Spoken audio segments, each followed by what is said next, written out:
La Corriente del Golfo Podcast presentan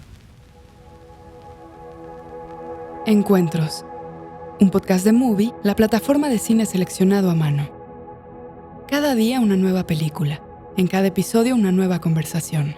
Si no quieres mirar hacia allí porque te parece demasiado sórdido, está bien, pero te estás negando un lugar de pensamiento. Y algo que me parece interesante justamente del terror es que se abre de repente la puerta a todos esos territorios que son difíciles de mirar. Las voces más destacadas de Latinoamérica y España se reúnen para compartir y explorar el cine que nos gusta ver. También me parece tan generoso del horror, ¿no? Como que te permite construir imágenes que hacen válidas esas emociones como que no podemos articular, ¿no? En este episodio se habla del cine y la literatura de horror como medios para observar aquello que resulta innombrable de la experiencia humana.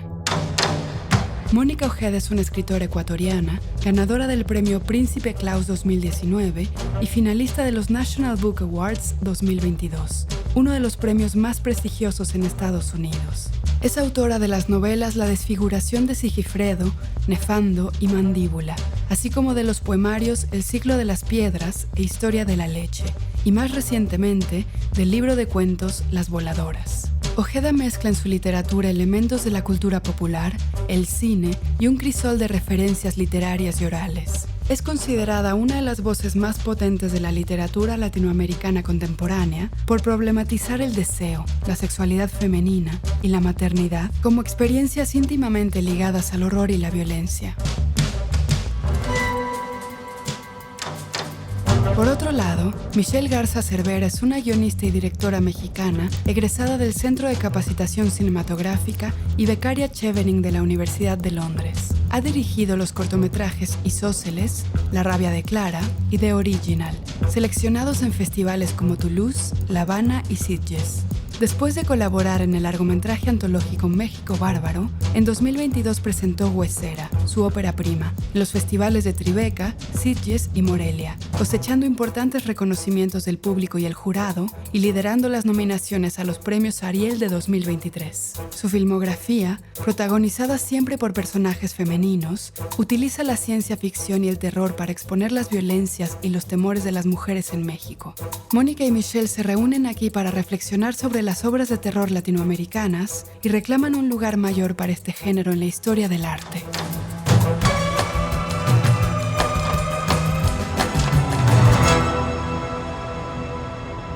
Yo creo que así estoy bien. Ajá. Sí.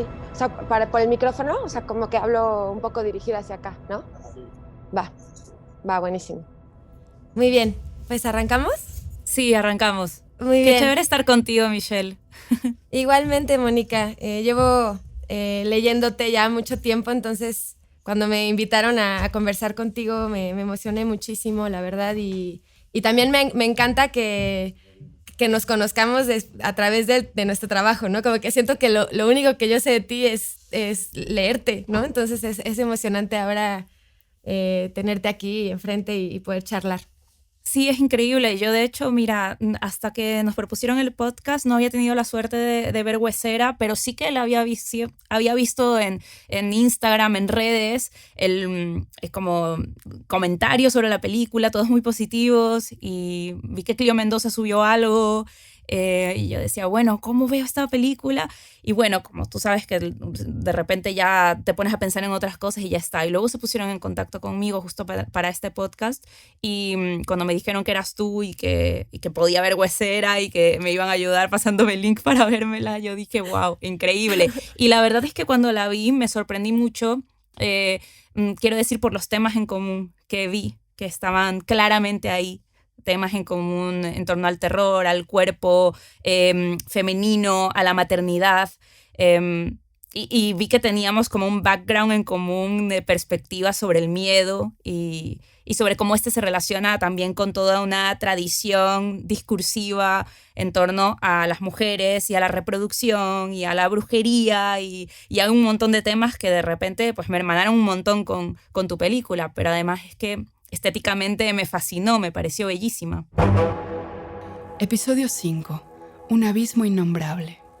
Muchísimas gracias. Sí, fíjate que yo desde que te leí, desde Nefando, yo primero leí Nefando ya desde la pandemia, y encontré varios temas que tienen una conexión muy profunda con varias de las películas que creo que son tal vez formativas para mí, ¿no? Como que veo muchos temas en tu trabajo y también como el uso de los símbolos de una manera que es muy orgánica, ¿no? Que a mí como que es algo que me apasiona mucho en el cine y que de pronto toma como un peso como que tal vez muy fundamental, o al menos eso sentí también, sobre todo en Mandíbula, ¿no? Que también tengo ahí como muchas curiosidades de preguntarte, ¿no? De cómo tejes y de cómo vas eligiendo esos símbolos, ¿no? Porque yo creo que lo tengo en Huesera con las arañas, porque encuentro una figura similar, ahora te cuento por qué.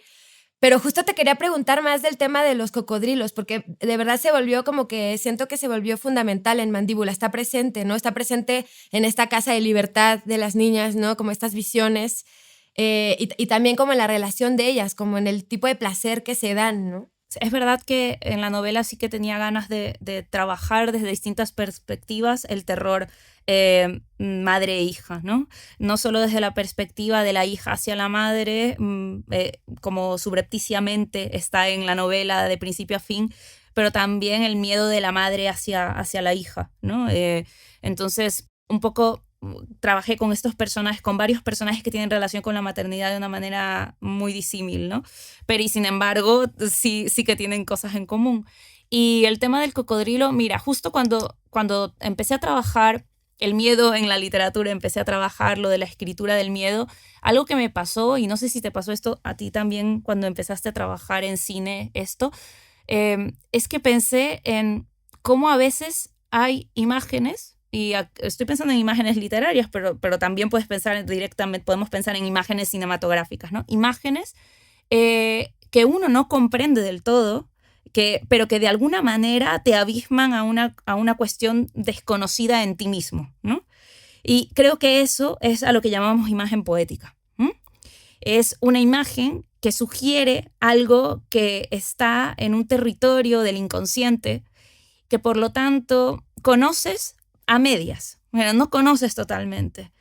Y la fuerza que tiene es justamente por la parte casi que no conoces, ¿no? Por supuesto. Es la parte que no conoces, es esa que la imagen contiene, ese desconocimiento que la imagen contiene, ese misterio, es lo que le da la fuerza a la imagen, ¿no? Para mí el cocodrilo y los volcanes son súper importantes en mi literatura en general, porque de alguna manera son imágenes que sí que me abisman a la idea de lo desconocido, y para mí encarnan un poco el terror a la muerte, a la fragilidad, pero también a lo antiguo, ¿no? Un cocodrilo es como un dinosaurio, es como una especie de dinosaurio en nuestros días, y cuando uno ve un cocodrilo así frente a frente, de verdad que sientes el peso del tiempo, ¿no? El tiempo además de un animal que no ha evolucionado mucho desde hace millones de años, no ha cambiado casi nada, ¿no? Y entonces tiene esta cuestión, pero también tiene esta cuestión de lo que decía Lacan, que a mí siempre me ha impactado mucho, ¿no? La idea de que un cocodrilo tiene la mordida más potente del mundo animal, y sin embargo para proteger a sus crías las guarda dentro de su máquina para triturar. Eso siempre me hacía pensar en la maternidad de una u otra manera, ¿no? Sí tengo que decir que a mí el terror y el vínculo con los psicoanalíticos siempre tengo una debilidad por eso. No, claro, la comparto. Sí, y lo que te pasa a ti con las arañas, justo. Yo te quería preguntar por eso. Sí, de hecho es bastante similar. Sí, porque se va tejiendo y como que le da una unidad. Y me encanta lo que mencionas del poder de una imagen como para dar representación a... Yo siempre decía eso como en Huesera.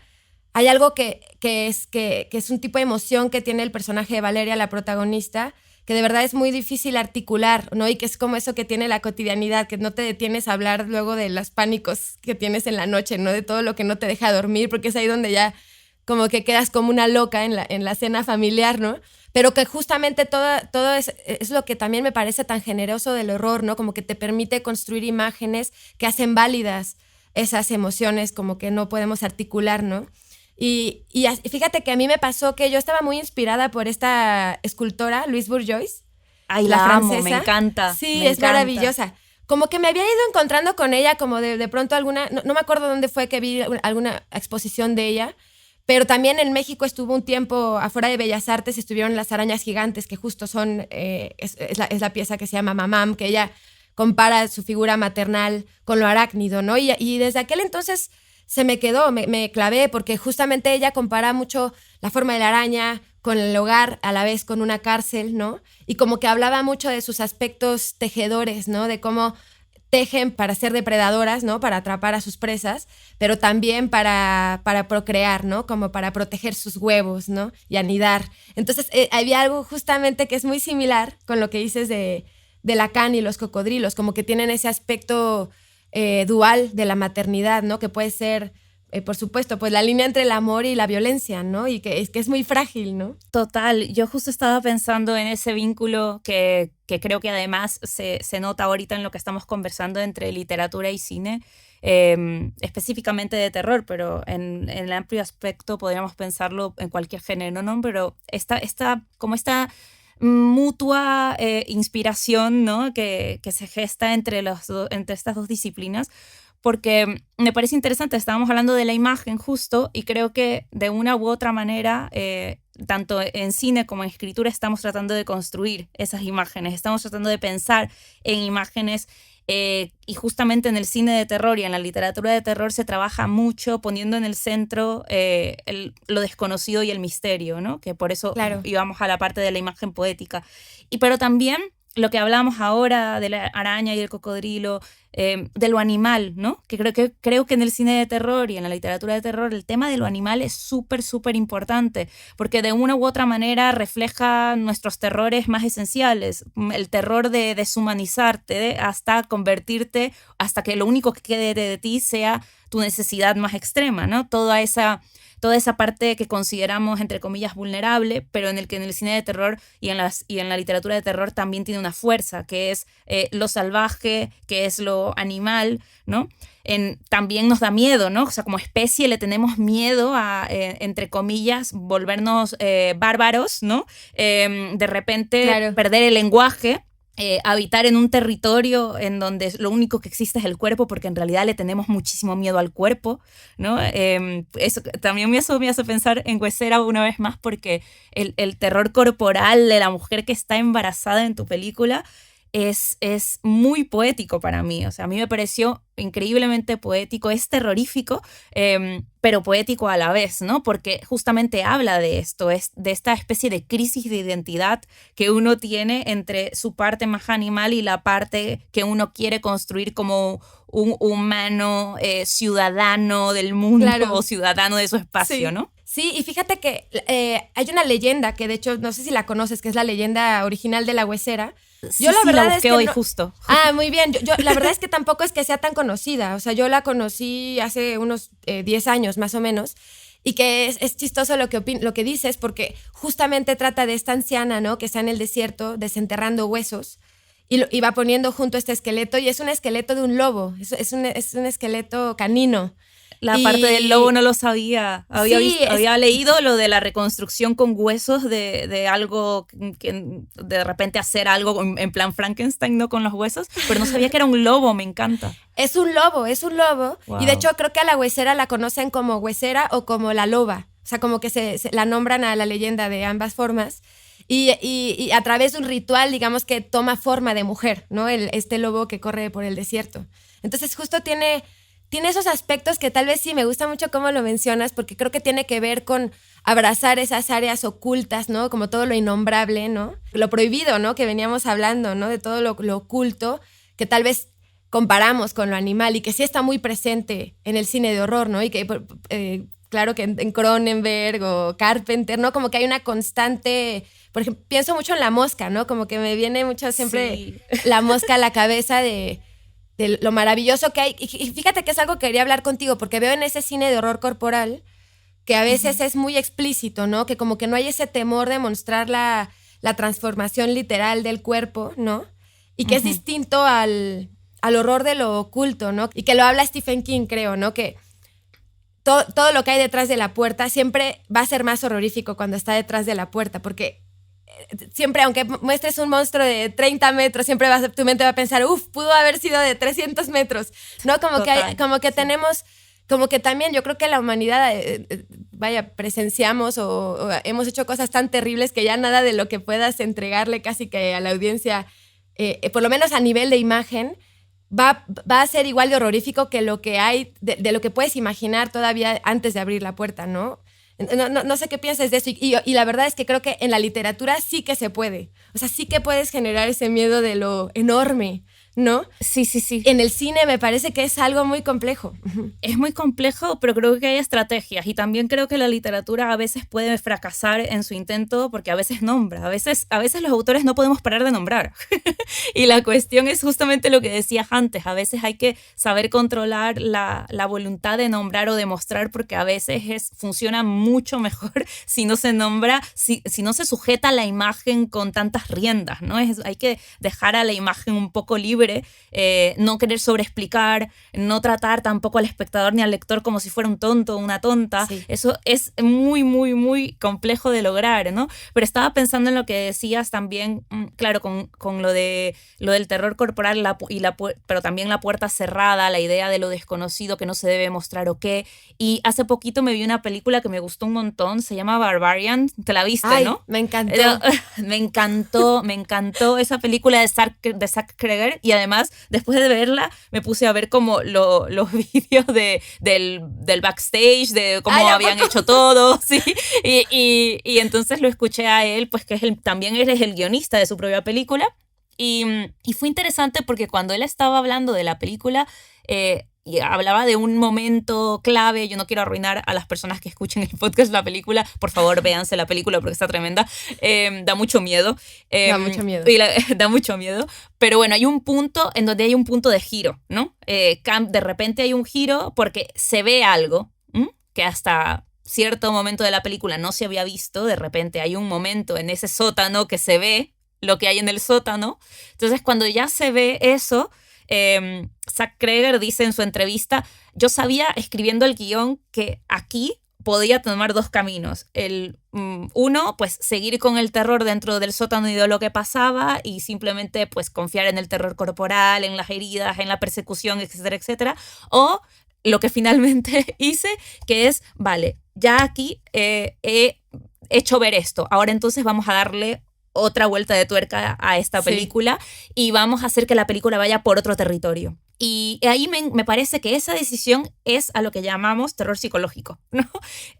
Cuando no nos quedamos únicamente en la epidermis del miedo, que es el miedo a que te hagan daño, a la vulnerabilidad, a que te peguen contra la pared, te claven un cuchillo, etcétera, etcétera, sino cuando vamos justamente a tratar de ver de qué manera ese terror de la disolución física en realidad es también una especie de espejo del terror de la disolución mental con respecto a determinados temas, ya sea en la maternidad, que lo hemos estado hablando, o en el caso de Barbarian, que tiene que ver con, no sé, voy a ser muy simple diciéndolo, pero sí, bueno, relaciones tóxicas, o sea, tiene que ver con relacionarse dependientemente de personas que te hacen daño, creerles, no sé. O sea, como cuando terminé de ver la película dije, en ningún momento me esperé nada de lo que está pasando. No, claro.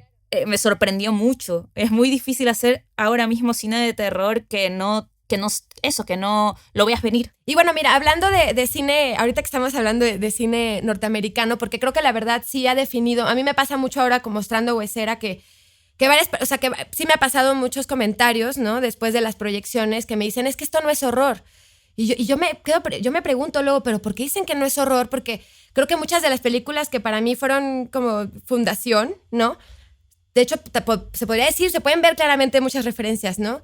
Que hay en Huesera. Lo que pasa es que sí hay como un estándar que tiene que ver con el cine taquillero hollywoodense, ¿no? Que tiene que ver, y que no me disgusta, por supuesto, pero que sí digo, órale, como que qué fuerza tomó tal vez este cine influenciado por el cine japonés como de fantasmas y de sustos, ¿no? Que hay como que tiene que haber un susto cada cierto minuto. Y claro que los slashers, ¿no? Como el cine de asesinos seriales, el giallo y tal vez el cine de exorcismos, ¿no? De posesión, como que hay como que ciertas ramas del horror que tomaron tanta fuerza, ¿no? Que es lo que muchas personas esperan a que es el género y que viene con cierta decepción cuando no sigues esos rumbos, ¿no? Y que justamente la verdad a mí no me interesaban seguir. Pero que me pareció muy interesante hace poco que leí este ensayo de Stephen King de Danza Macabra, ¿no? De cómo él realmente tal vez también fue tan efectivo en su momento porque Stephen King hacía lo cotidiano horrorífico, ¿no? Y que es algo que veo en tu trabajo y que a mí me interesa mucho. Lo que pasa es que la cotidianidad norteamericana, ¿no? Ves Carrie, ¿no? O sea, el mismo Resplandor o Stand By Me, ¿no? Como que son películas que tal vez parten de cierta cotidianidad o como que tiene personajes que eran muy arraigados al momento y que a eso le metió lo sobrenatural Stephen King y por eso también tal vez se volvió tan exitoso, ¿no? Lo que pasa es que nosotros lo consumimos en nuestros países y lo vemos alejado y sentimos que no es nuestro, ¿no? Y hay algo que sucede cuando sí escribes el horror desde tu cotidianidad o desde, en el caso de Huesera, desde la Ciudad de México, que tal vez no es muy distinto a lo que venían haciendo en Estados Unidos, ¿no? A mí me parece interesante que ahora que se está haciendo terror también, tanto en literatura como en cine, desde distintos países, por ejemplo, latinoamericanos, que de repente nos ha costado, pero creo que cada vez se está haciendo más, de repente desembarazarse de las narrativas del norte y pensar de qué manera pensamos, por supuesto, de qué manera nosotros vivimos el miedo en nuestros ambientes, con nuestra historia, con nuestra historicidad también, nuestros espacios de socialización que son distintos, ¿no? Y algo que, por ejemplo, en literatura ahora se llama gótico andino o el gótico rioplatense, con Mariana Enríquez también, el bonaerense, ¿no? Y de repente uno piensa, por lo tanto, en un terror geográfico, ¿no? En donde la geografía sí que genera unas narraciones orales muy específicas. Y al final, cuando estamos hablando de narraciones orales de terror, estamos hablando de formas de contarnos miedos sociales históricos, ¿no? Cómo pensamos, yo qué sé, claro, por supuesto, en las mujeres, pues a través del mito de la ciguanábana o de la llorona, pensando la maternidad, etcétera, etcétera, ¿no? No, y me encanta y leí un poco, ¿no? De lo del gótico andino, que me gustaría que me cuentes más, que me da mucha curiosidad. Y sí creo que hay algo ahí como que sí noto en el cine de horror latinoamericano y noté en algunas películas, ¿no? Que hay como esta tendencia, por ejemplo, a tratar de construir casas o espacios que vienen del cine norteamericano, ¿no? Como casas con áticos, casas con sótano, y es como, bueno, por lo menos en México no tenemos ático, ¿no? ¿Y por qué escribes un ático? En Ecuador. Y como que sí son esas herencias que... Y eso justo como que sí lo hablamos mucho en la escritura de Huesera, saber cómo crecimos. O sea, yo en la casa en la que crecí había cortes de agua cada fin de semana, cortaban el pinche agua y era horrible, ¿no? Y es como eso, o la alarma vecinal, ¿no? De la guardia de que tocas o sea, había unas historias magníficas en la colonia de mi papá de lo que tocan esta alarma vecinal y por cada cosa que son historias magníficas, porque de verdad sí, mi coescritora y yo nos preguntábamos cómo metemos estos aspectos, ¿no? De cómo le jalas al excusado acá donde no hay agua y cómo eso lo podemos meter a la historia para que se sienta que es de aquí, ¿no? O sea, y es algo que luego como que por algún motivo escribiendo como que tenemos esa tendencia de, sí, muy instalada de lo que se supone que es el cine de género, pero que bueno, me celebro mucho y por supuesto que lo veo mucho en la literatura de América Latina, que dices, bueno, es que esto sí viene de aquí y el miedo se construye y lo dices muy bien, porque por ejemplo, no es lo mismo caminar en una colonia de las periferias de la Ciudad de México, como decías, como siendo mujer sola, ¿no? Si caminas por una zona industrial en donde no hay casas, donde no hay zonas residenciales, vas a tener un terror que es tal vez que es un poco indescriptible para alguien que vive en un suburbio en Estados Unidos, ¿no? En donde, no sé, en donde sucede la historia de Halloween. Es otro tipo de miedo, ¿no? Porque funciona el horror de otra manera y me encanta cómo hablas de lo geográfico, de cómo cambia la narrativa, ¿no? Desde dónde se construye el horror, ¿no? En cada lugar. Y por supuesto que en México hay mucho que se está produciendo ahorita que tiene que ver con la guerra del narcotráfico. O sea, como que el cine o muchas veces el arte responde, ¿no? a las situaciones políticas de los países. Pero también veo extrañamente que hay como un temor de hablar de esos temas a veces como a través de una ficción de género, ¿no? Como que a veces hay algo que a mí me preocupa a veces del cine de horror, que como que pareciera que si hablas de algo muy delicado, pareciera que hasta le estás faltando el respeto cuando dices, bueno, pero ¿por qué si hablo de algo que tal vez es muy delicado, pero de manera ficcional o simbólica? ¿Por qué? Y tal vez tiene que ver, igual ya me estoy viajando, pero tiene que ver con estas etiquetas de que al género se le denomina muchas veces menor, ¿no? Y es como, bueno, si estás hablando de fantasmas con un tema tan escabroso, ¿acaso le estás faltando el respeto? Cuando yo digo, no, al contrario, qué mejor manera de tomar un poco de distancia y no hablar literalmente de esos temas, ¿no? Sociopolíticos. Sí, yo creo que tiene que ver también con que ha habido pocos espacios tradicionalmente llamados literarios para el pensamiento con respecto a la literatura de terror o espacios para pensar el cine de terror. Quiero decir que a veces toda obra de arte se la puede tomar desde un lugar muy denotativo y olvidar todo el plano connotativo. Y creo que lo que ha pasado con el terror es que tiene una línea denotativa muy fuerte, muy potente, línea de entretenimiento que está allí.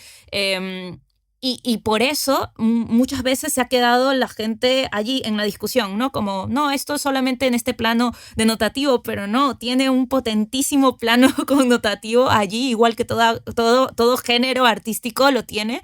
Y creo que, no sé por qué, quizás ha pasado porque el cine de terror y la literatura de terror convocan a mucha gente y pareciera que fuera mero entretenimiento porque convoca a mucha gente, cuando en realidad justamente convoca a mucha gente porque toca cosas de la emoción humana que a todos nos convocan. Intermedio. Movie, la plataforma de cine en línea que presenta una selección con curaduría. Películas increíbles, interesantes y hermosas de todo el mundo. Obras maestras del cine, retrospectivas de directores, programas especiales, estrenos exclusivos y selecciones de los principales festivales de cine del mundo. Siempre hay algo nuevo por descubrir. Para ver lo mejor del cine en streaming, visita movie.com/encuentros y prueba Movie gratis durante 30 días. Esto es mubi.com/encuentros para obtener 30 días del mejor cine gratis. En este espacio, Mónica Ojeda y Michelle Garza Cervera hablan de algunas de sus películas favoritas. Bueno, voy a decir como algunas que fueron referencias importantes para Huesera también. Está, por supuesto, Don't Look Now, de Nicolas Roeg, que tiene una forma de narrar y justo las transiciones. O sea, no es tanto el tema, pero creo que el lenguaje de la película me inspiró muchísimo. Claro que Possession, de Zulawski, ¿no? Que creo que... por supuesto. Qué barbaridad. También la acabo de volver a ver y es magnífica. Y me encanta cómo no temen a romper el tono y a llevar a la actriz a ese nivel, ¿no? Porque luego también eso sucede en el cine latinoamericano, que como que le tenemos terror al melodrama y le tenemos terror a gritar porque tenemos miedo de hacer telenovelas o algo así, pero que creo que no podemos siempre temerle, tenemos que cruzar esos tonos, ¿no? Y bueno, Possession tenemos que apropiarnos de eso. Tenemos que apropiarnos de eso, porque tú vas a una comida familiar aquí y la gente grita, o sea, la gente es pasivo-agresiva todo el tiempo. Bueno, hay algo ahí. Sí. Y Perfect Blue a mí, de Satoshi Kon, que de hecho yo encuentro algo en ella que me recuerda a ti, que por supuesto a mí me impresiona en Perfect Blue. Muchas gracias. El tema del internet, ¿no? Del personaje descubriendo el internet y este blog. Es súper tétrico, Perfect Blue. Híjole, sí, me encanta. Perfect Blue me perturbó mucho, pero también creo que tiene algo en su forma de narrar que me inspiró, me ha inspirado muchísimo, ¿no? En Satoshi Kon. ¿Y tú? Ay, qué chévere. Ay. Bueno, a ver, yo voy a decir, y un poco anárquicamente, porque nunca sé elegir 3 de ninguna cosa, así que lo voy a decir ahorita un poquito más anárquicamente. A ver, hace poco me vi otra vez Trouble Every Day de Claire Denis, que la verdad es que me gustó mucho. Además tiene soundtrack de Tinder Sticks y me gustó mucho Tinder Sticks. Pero está muy bien, ¿no? Esta peli un poco vampirismo caníbal, de deseo y relaciones, no sé, me encantó, me gustó mucho. Y que por ahí leí que no le fue bien, cuando salí, porque no podían con el tema del horror para una directora como Claire Denis, que bueno, qué ceguera. No. Sí, no entiendo qué onda, pero a mí me gustó mucho esa peli. Maravillosa. Lo voy a decir Audition, porque la primera vez que me la vi, de Takashi Miike, la primera vez que me la vi me sorprendió muchísimo. Una relación sentimental con esa peli, porque esa peli, claro, yo no esperaba en lo absoluto, no sabía nada de ella cuando la vi, y también es una peli que tiene un punto de giro que al principio, de hecho ni siquiera sabía que me había puesto a ver una película de terror, la vi así como azarosamente en la televisión. Y de repente, claro, tarda el terror en llegar en la película, y cuando llega hay un punto de giro y luego se vuelve una locura psicológica como de la mente del personaje, de uno de los personajes, un viaje como muy, muy extraño, que sí que me hizo pensar por primera vez es que se podían hacer películas de terror de otra manera, ¿no? Wow. Que donde de repente hubiese mucha locura, ¿no? Claro. Entonces eso, y hay mucho de terror psicológico también, entonces eso también me interesa.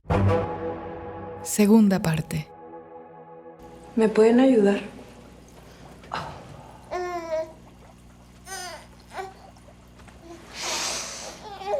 Estás bien agarrada de la pata, mija. Bien agarrada.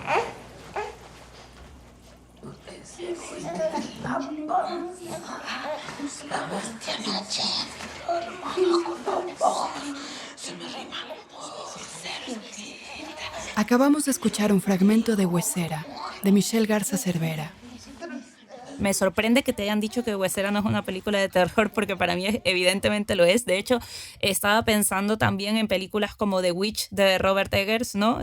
Esta película que también hubo gente que decía, bueno, no es una película de terror. ¿Qué dices, no? Si al final hay un aquelarre, pero ni siquiera es eso lo importante. Lo importante es que tiene mucho que ver con... Y mira, no es terror corporal en el sentido de que... Pero sí, o sea, va de una chica que está de repente entrando en la adolescencia, su cuerpo está cambiando, empieza a menstruar y su familia, que es hiperreligiosa, empieza a ver su cuerpo como si fuese una especie de monstrificación o eso, como que ve que puede haber un peligro próximo, ¿no? Sí. El peligro de la sexualidad y del deseo como un lugar de poder también, pero como un lugar vinculado al diablo, vinculado a las brujas, vinculado a todo lo que puede ser peligroso y que eso es algo también que está en Huesera, ¿no? Que tú lo haces súper bien en tu peli sobre cómo al final, al final, ¿no? En varias partes de la película la protagonista está viviendo este miedo extremo, este miedo súper grande mientras está su hijo creciendo, su pequeña hija creciendo en su barriga y acude a entre comillas, brujas, ¿no? No sé si hay un nombre específico para ellas en México, porque cada sitio tiene nombres distintos. Siempre llamamos bruja, pero es como más universal, pero a veces hay nombres muy particulares, ¿no? Sí. Y es interesante eso, o sea, como el tema de la brujería con el terror actual, que está trabajando mucho con lo femenino monstruoso también, Claro. la idea de lo femenino. Y estaba pensando, eso sí, como en películas como The Witch, pero también como antiguas, sí. como Rosemary's Baby también, o Sí. The Babadook, ¿no? Claro. Y mira, ves, es chistoso porque creo que lo veo en La Bruja, como que de cierta, en The Witch hay como que justo parece que todo el tema de la brujería en The Witch es una aliada del personaje, ¿no? Como que la brujería es aliada y termina siendo, de hecho, como que va más conectado con la liberación del personaje, con algo que celebras, ¿no? Que no da, Sí. por supuesto que da terror, pero da más terror cuando ella está contenida y cuando está batallando con la familia. Pero una vez que lo abraza, es liberador, ¿no? Yo creo que por eso salimos tan contentas. Pero fíjate que yo cuando fui a ver The Witch, recuerdo a hombres quejándose en la sala. Te lo juro, como que escuché varios comentarios de esto no es terror, ¿qué mierda es esta? Ay, qué pesados. Es muy fuerte porque justamente sí, tiene que ver con esas expectativas, ¿no? Del género, pero que bueno, por supuesto que cuando bueno, me encanta lo que dices de Huesera, que la verdad también me interesaba mucho, o sea, me interesa mucho como esa perspectiva de la brujería, de curanderas, ¿no?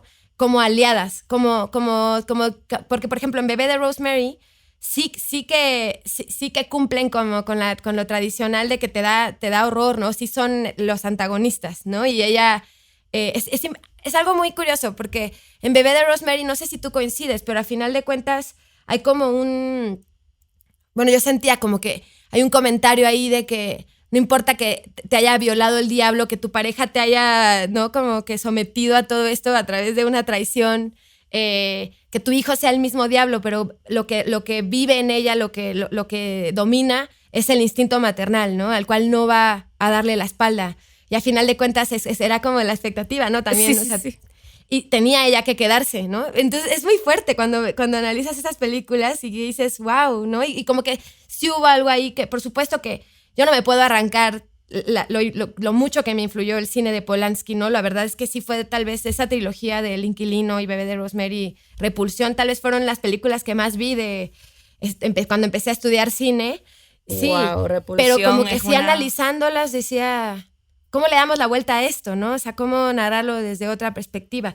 Sí, si te soy muy honesta, en la escuela de cine cuando yo empecé, había algo ahí que yo deliberadamente elegí, yo soy la que hace cine de horror, o sea, como que yo quería como que casi que hasta se me etiquetara porque yo sentía que me protegía porque obviamente en una escuela de cine, ya te imaginarás, había muchos intelectuales y como que todos eran de Bergman y Tarkovsky y había algo a mí ahí que yo decía, bueno, yo hago como eso que se cree aquí que es menor, pero yo sentía que tenía una cierta protección de, como que yo ni competía, o sea, como que yo me sentía que tenía una casita de juego que de verdad que hasta a veces es como que yo creo que como que hay una cierta protección cuando yo sentía como haciendo cine de horror como que se encuentra una libertad allá adentro que me encanta, ¿no? Y que bueno, por supuesto que hay muchas discusiones ahora de yo por supuesto que creo que el cine y el género de horror probablemente tiene de las mejores obras de la literatura y del cine totalmente mundial. Pero también hay esta tendencia de que si es muy serio le vamos a cambiar el nombre, vamos a decir que, bueno, no sé qué piensas tú de eso, pero como que a mí el tema del realismo mágico, como que luego digo, ay, como que luego siento que se inventan términos para escapar de la fantasía o del horror o como de esas etiquetas menores, ¿no? Sí, yo creo que de cierta manera hay como nunca mejor dicho, hay un temor, pero sí hay un temor como de realmente pensar que es posible realmente hacer grandes obras de arte que traten temas que son realmente remecedores y que a la vez pueden manejar cosas pop, cosas underground y que puedan manejar a la vez una narrativa en donde la tensión narrativa esté perfectamente hilada y que funcione a varios niveles y que puedas realmente enganchar sin necesidad de que haya, necesariamente tengas que después irte a un cineclub a conversar sobre ello o después leerte ninguna crítica, simplemente conectas y es verdad que te puedes quedar dependiendo de tus referentes o de tus ganas de quedarte a pensarlo, te puedes quedar en el plano denotativo o puedes avanzar más allá, pero da igual, la gente conecta y entonces hay allí como una cosa como de, no sé, como de elitismo, yo creo que al final de cuentas estamos hablando de un elitismo intelectual en donde pareciera que únicamente las cosas que pueden llegar a ser profundas son de difícil acceso, como si realmente no puede haber profundidad en aquello que es de fácil acceso. Y eso creo que es parte de un elitismo cultural que atraviesa mucho de ese rechazo a la literatura de terror y al cine de terror.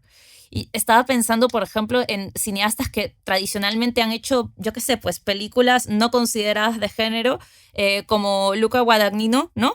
Que de repente hace este remake de Suspiria, que pues de lo que yo sabía antes no tenía ninguna película de terror. De repente hace este remake de Suspiria en donde hay un momento además que en Huesera pensé en esa escena de Suspiria de Luca Guadagnino porque la de la bailarina en los sí, la de la bailarina, qué exacto, maravilla, ¿no? Que fue una escena que a mí cuando yo la vi, además vi justo Suspiria de Guadagnino en el Festival de Sitges y cuando lo vi fue en pantalla grande ahí y tal y vi esa escena, dije, Dios mío, hace mucho tiempo que viendo una escena no tengo tanto miedo y me pareció maravillosa esa escena de baile en donde los huesos se le estaban, una bailarina por un lado bailando hermosa, salvajemente, y en otra habitación una mujer, el cuerpo rompiéndosele con cada movimiento de la bailarina, me pareció hermosísimo. O sea, de una belleza. Bueno, la belleza del terror de la que hablábamos, ¿no? Es terrorífico, pero a la vez también hay una belleza, ¿no? Y pensé justo en Huesera, en esa parte en la que están todos los cuerpos, que también son bailarines, me imagino que son bailarines, sí. O por lo menos lo hacen muy bien. Y todos estos cuerpos que de repente están como descomponiéndose en los movimientos, los huesos se rompen sí. Mientras se mueven. Y es un gran animal, son varios cuerpos, pero en realidad es como si fueran uno y un gran animal, una gran araña, ¿no? Sí. que me pareció tremendo, ¿no? El tema del baile también, esa relación del cuerpo con el terror, me parece súper interesante. Por supuesto. De hecho, justamente ahorita como que tengo mucha curiosidad de lo musical con lo horrorífico, ¿no? Desde Ay, me encanta. Desde nuestros también ando en países eso, también, te lo porque prometo. tengo sed así como de ver más narrativas como inmersas en el mundo del baile. Porque sabes que también hay algo como coral que a mí me encantó hacer de esa escena, ¿no? Y mira, la verdad es que, siéndote muy honesta, tiene también, por supuesto, que ver con las limitaciones que luego existen en cuestiones presupuestales, ¿no? O sea, como que yo me estaba partiendo la cabeza. Y fíjate que viene, es chistoso que lo hablemos, porque sí viene de esta teoría de esconder las cartas del póker, ¿no? O sea, de que sí siempre va a dar más miedo cuando no muestras, pero yo sí creo que hay un punto en el que las vas a tener que mostrar, ¿no? Hay muchas formas de mostrarlas, ¿no? Y yo dije, yo voy a llegar a la escena en la que las muestre, ¿no? Y ahí es en donde se te puede caer la película, sin duda, ¿no? Donde se te puede caer todo. Pero como que sí hubo algo ahí que tuvo que ver tal vez con limitaciones presupuestales, pero que me llevó a construir esa imagen y a través de las herramientas que yo tenía, ¿no? Que decía, bueno, yo puedo trabajar con un grupo de bailarinas, yo puedo encontrar esta locación, ¿no? Que a mí me parecía como una telaraña gigante, ¿no? Me parecía como que... y la verdad es que no sé si te pasa, pero conforme vas trabajando tanto tiempo en un proyecto, como que casi que la vida te va dando las respuestas, ¿no? O sea, es así de Dios, ¿cómo vamos a llegar a este momento? Pero bueno, encontramos este bosque magnífico en medio de la Ciudad de México, aparte, tan cerca de mi casa. Y encontré este magnífico coreógrafo que se llama Diego Vega, que justamente yo había ido a una obra de teatro de él, de danza, más bien una obra de danza, en el que, ¿sabes qué? Él lo que hacía es que era tan lento el movimiento de los cuerpos desnudos que él ponía como bajo una luz muy fuerte roja, que llegaba un punto en el que desconocías las partes del cuerpo, o sea, ya no sabías qué parte del cuerpo del bailarín estabas viendo, ya se veía como una masa de huesos y carne. Es algo muy magnífico, como de verdad te mete como en un estado hipnótico, que dije, no, es que esto es y funciona perfecto y me lleva como a este clímax, ¿no? Pero sí tuvo que ver con mi decisión también de mostrar, ¿no? Que creo que bueno, tiene algo de necesario también en el cine y en la literatura, como que en el momento en el que abres la puerta, ¿no? Cuando la puerta te protege y puede ser tan buena, ¿no? O sea, pensaba, por ejemplo, en La Bruja de Blair, ¿no? Que a mí fue de las películas que la verdad más me aterraron de niña o de adolescente y que me preguntaba yo, porque ellos si es que nunca ves a la bruja, ¿no? Pero sí llega a ese clímax magnífico, ¿no? No sé si te acuerdas, en la escena está en la cabaña y que todo se construye por haber tejido también este concepto de parar a alguien en una esquina de un cuarto. O sea, literal, esa fue su mostrar las cartas, ¿no? Sí, total. De hecho, creo que también algo interesante es qué es lo que terminas mostrando, porque al final tienes que mostrar efectivamente, no puedes escudarte siempre en estar alargando, digamos, la puerta cerrada. En algún momento tienes que mostrar algo. Pero justo lo que hablábamos al principio de la charla tiene que ver con, vale, lo que muestras también tiene que también contener ese misterio y también tiene que contener ese espacio a lo desconocido. Entonces, por eso, eso que se muestra tiene que estar súper, súper bien pensado, ¿no? Tanto en literatura como en cine, ¿no? Y me parece interesante volver un poquito a lo que decías del baile y de la música, porque justo yo también estoy trabajando ahora, mi próxima novela trabaja mucho el tema del baile y la música y también la experiencia del miedo y estoy súper, súper concentrada en eso. Me he pasado leyendo un montón de libros de música, investigando un montón de cosas y hay un libro de Pascal Quignard, que es un autor francés, que se llama El odio a la música, y en El odio a la música él habla sobre el terror sonoro. Y me encanta, ¿no? Esa idea del terror sonoro, él lo llama horror sonoro en realidad, ¿no?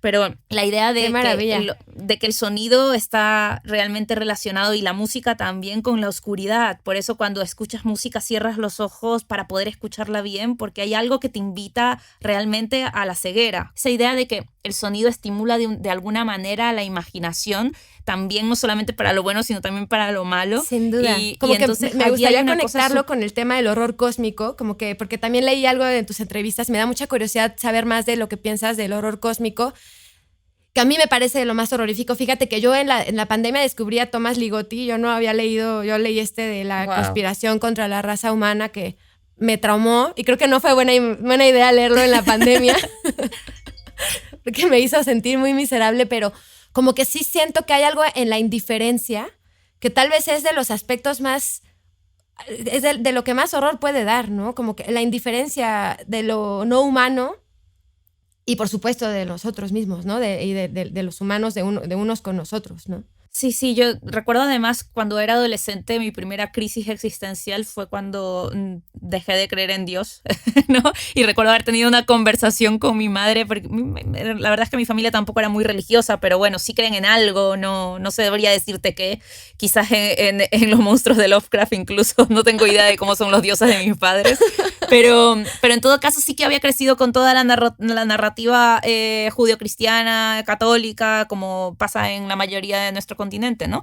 Y recuerdo que estaba yo pasando por una crisis súper fuerte y le decía a mi madre, es que no entiendes, estoy sufriendo mucho y tengo mucho miedo porque no creo que Dios exista, por lo tanto es que nada tiene sentido y me puedo morir en cualquier momento y igual no hay justicia, igual nada sale bien, tal. Y mi madre me decía, pero ya, pues entonces cree otra vez. Y yo le digo, es que ya no puedo, ya perdí la fe, ya entiendes que ya no tiene que ver con una decisión. Y para mí era... Ya no hay vuelta para atrás. Total, y era súper, súper crítico ese momento. Y recuerdo que ahí yo empecé a leer a Lovecraft, ¿no? Y justamente lo que yo en ese momento no lo podía enlazar porque tampoco pensaba mucho en torno a lo que leía, solo lo leía y ya está. Pero creo que ahí sí que había un nexo o algo que me atrajo mucho de Lovecraft fue eso, ¿no? La idea de que estás realmente como realmente muy vulnerable en el universo y que tu vida es un pestañeo y que en cualquier momento, o sea, la fragilidad, que creo que además es el fondo del terror, o sea, tenemos miedo y tememos como seres humanos porque sabemos que somos frágiles y que somos vulnerables y es por eso es que tememos, ¿no? Los dioses no temen, pero los humanos siempre temen, ¿no? Entonces...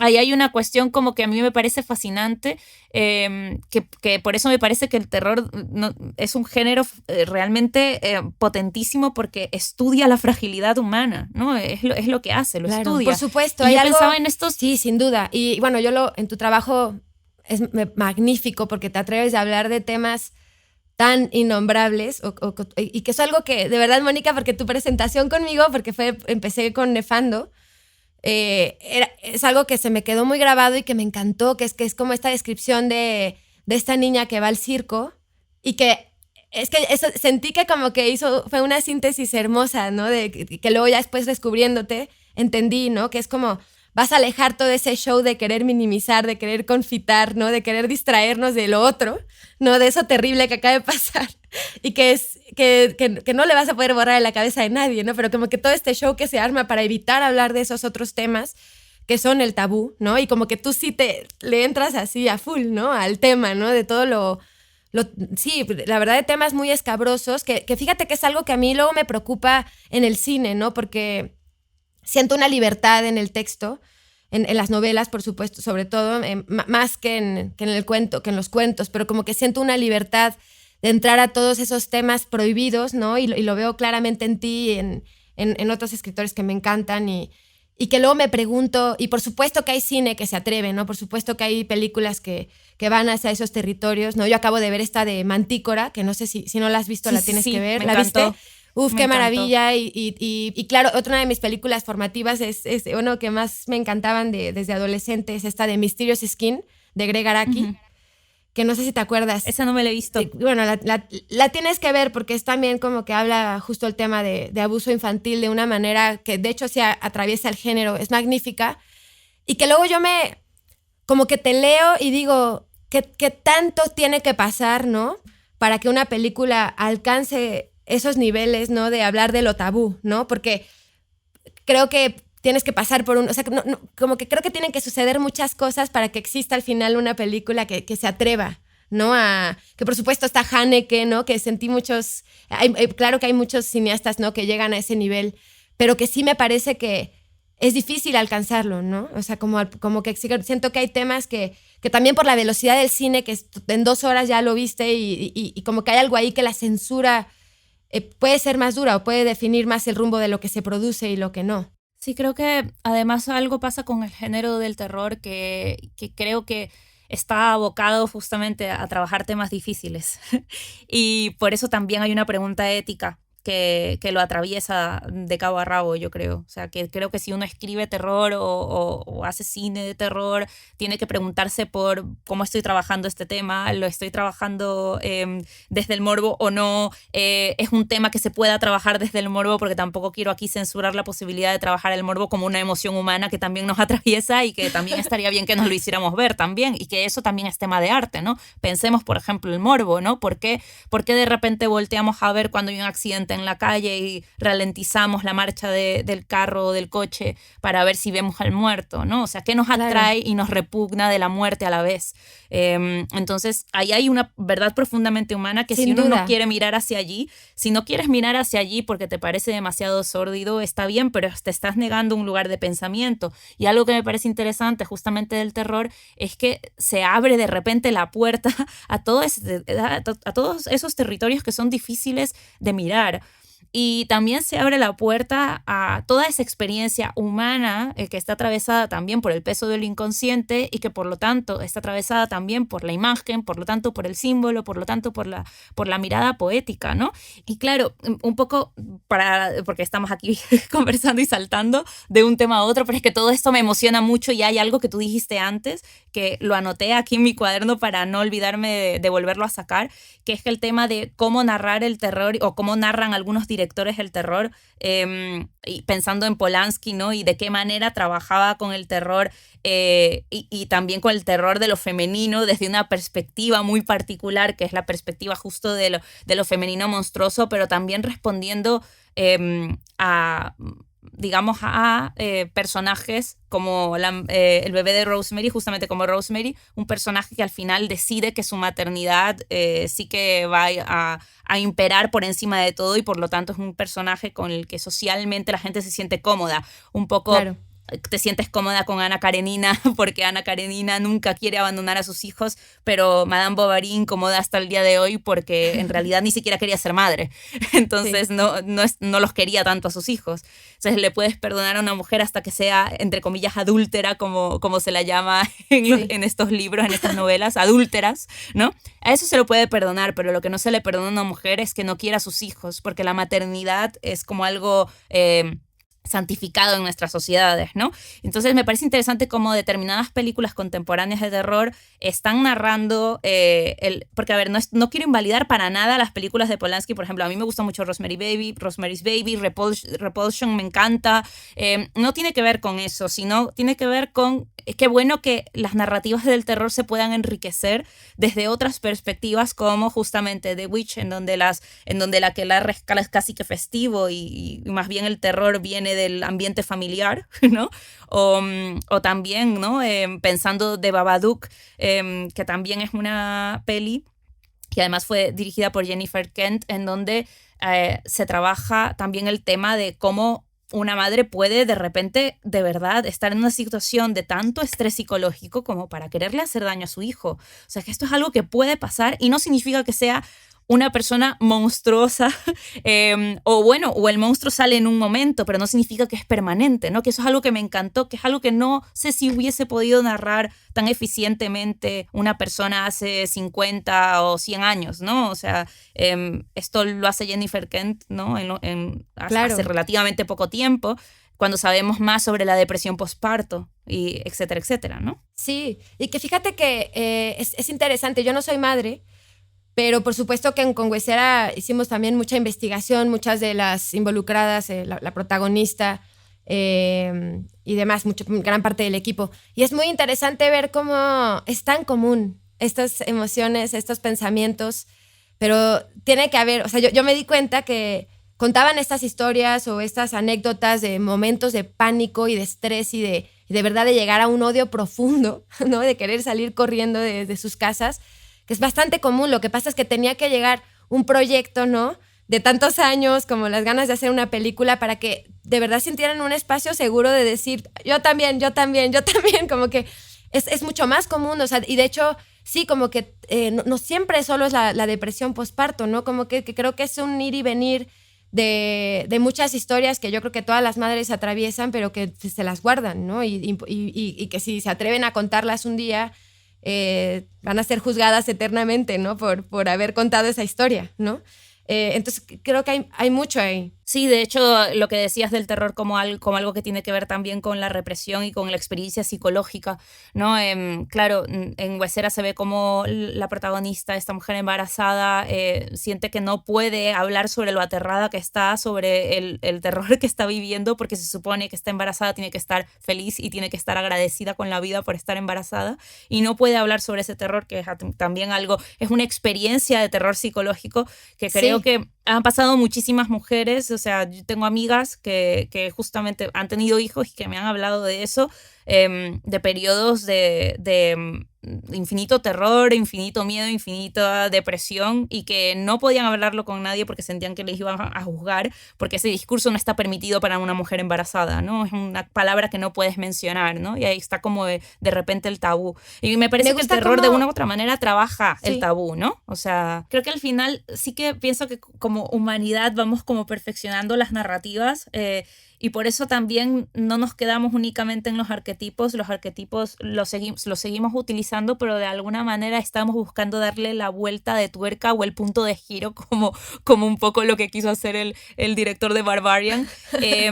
Dice, vale, porque no nos podemos quedar únicamente aquí si esto ya se ha narrado 1000 veces de esta misma manera. Entonces los temas siguen siendo los mismos, siempre estamos trabajando los mismos temas de una u otra manera, porque pues los temas son inagotables, pero sí son agotables las formas. Entonces estamos de una u otra manera tratando de ver de qué manera podemos trabajar este mismo tema, pero vale, no se ha narrado nunca desde esta perspectiva, no se ha narrado nunca desde esta otra, ¿no? Igual ya se ha narrado mucho la perspectiva de eso, de la bruja como en el anticristo de Lars von Trier.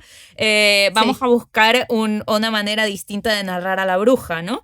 Y eso me parece chévere, ¿no? Por supuesto, y de hecho Barbarian lo hace muy bien porque sí te sientes en ese lugar como de nostálgico, ¿no? La película te da una sensación como de que estás viendo una nueva forma de articular ese cine al que hemos estado acostumbrados, ¿no? Y que me pasó con una que va a salir pronto, que tuve suerte de ver, que se llama Talk to Me, que va a salir muy pronto, de A24. Que bueno, te la recomiendo mucho. Me encanta esa productora. Híjole, en cuanto salga, vela a ver antes de que te la spoileen, pero yo salí muy maravillada porque sentí esa familiaridad, esa nostalgia de ese cine, como de que se inventa un universo por completo nuevo, pero que a la vez sí te hace sentir como en un lugar común, pero completamente renovado. Como que siento que estos chavos son 2 directores muy jóvenes, sí encontraron una manera de crear un nuevo universo, que yo creo que va a abrir muchas puertas. O sea, como no sé, me da mucha curiosidad lo que va a suceder con esa película. Ay, qué ganas, me muero de ganas de verla. Pues nada, no sé si ahora nos dicen algo las personas, porque yo creo que ya... ya veo que son las 11. Bueno, no sé, tú estás en Barcelona, ¿verdad? No, estoy en Madrid, llevo viviendo acá ya algún tiempo. Muy bien. Sí, no sé por qué pensaba que vivías en Barcelona. No, bueno, viví un año en Barcelona, pero solo un año. Buenísimo. Y ahora ya llevo viviendo bueno, ya igual y eso Madrid. por Nefando, ¿no? Porque Nefando está personaje en Barcelona, ¿verdad? Sí. De hecho la escribí un poco en Barcelona por ese año que viví en Barcelona. Así que... Maravilloso. Ya no pudimos hablar de todo lo del internet que te quería preguntar, pero bueno. Ya habrá tiempo. Me encantaría de verdad conocerte en persona pronto. Ay, sí, ojalá. O sea, bueno, yo no sé cuándo será la próxima vez que vaya a México, pero si vienes a Madrid ya sabes que me escribes. Además nos tenemos ahora de contacto por Instagram, así que nada. Muy bien. O sea, que me escribes, sí, igualmente. Me encantará verte. Ojalá. Será chéverísimo. A mí también. Oye, me encantará. ¿Estás trabajando en otra película ahora? Sí, filmo la siguiente película en octubre y noviembre. O sea, ya estoy con eso encima. Sigo reescribiendo. Estoy partiendo. Y también de terror. Cabeza. De hecho, también es de terror. De hecho, es Home Invasion. O sea, de hecho, estoy en ese... como que... Y tiene un poco ahí de lo cósmico que dije, ¿en qué me metí? O sea, porque sí, como que estamos tratando de hacer algo ahí como de una fuerza antigua. Que bueno, ya te contaré. Después me encantaría contarte el proyecto. Sí, yo también. Ojalá que coincidamos en persona pronto y nos vamos por unas cervezas. Sí, sería chéverísimo, por favor. Me va a encantar. Yo creo que nos pasaremos súper bien. Encuentros. Un podcast de Movie, la plataforma de cine seleccionado a mano. Cada día una nueva película. En cada episodio una nueva conversación. Escucha otros episodios de nuestra 4ª temporada de Encuentros, The Movie Podcast, con Peter Lanzani, Julieta Silverberg, Ilse Salas, Celina Murga, Sebastián Silva, Marina de Tavira, Guillermo Calderón, Mariana Di Girolamo, Catalina Saavedra y Rodrigo Sepúlveda. Esto fue Encuentros, The Movie Podcast, con la participación de Mónica Ojeda y Michelle Garza Cervera. Idea, F.K. Karel, Sandra Gómez, John Barrenechea y Ricardo Giraldo. Producción, Ricardo Giraldo y Fernando Peña. Productores ejecutivos, F.K. Karel, Sandra Gómez, John Barrenechea, Diego Luna y Gael García Bernal. Investigación, guión y transcripciones, Andrés Suárez. Apoyo en guión y transcripciones, Fernando Peña. Edición y música original, Andrés Solís. Supervisión de edición, Javier Umpierres. Coordinación de invitados, Mónica Pérez. Voz, Elvira Liceaga. Marketing y comunicación, Sofía Chacón y Fabiola Quintero. Grabación de Mónica Ojeda en España, David de la Fuente en Robin Rube Studio. Grabación de Michelle Garza Cervera en México, Andrés Solís en NAF Audio. Gracias a Edgar de los Santos. La Corriente del Golfo Podcast y Movie, todos los derechos reservados 2023.